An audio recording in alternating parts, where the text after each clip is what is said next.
जो आपसे वोट मांगने आए आप उससे सवाल पूछो। पूछो उससे कि अगले 5 साल तक तुम मेरे लिए क्या करोगे,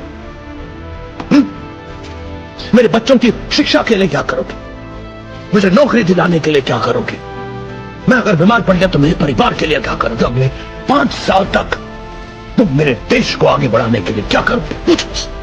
वोट देने से पहले जिस उंगली का आप इस्तेमाल करते हैं उस उंगली के जरिए सवाल करो, क्योंकि अगर आप ऐसा करोगे तो देश की हेल्थ सर्विस सिस्टम को सुधारने के लिए, गरीब किसानों की मदद के लिए कोई विक्रम राठौर या आजाद की जरूरत नहीं होगी, क्योंकि आपकी उंगली ही काफी है, क्योंकि आपकी उंगली में बहुत ताकत।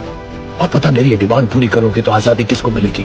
आपको, आप सबको। आजादी गरीबी से, आजादी अन्याय से, आजादी करप्शन से। थोड़ा सा अपनी इस उंगली पर विश्वास कर, उसे यूज कर।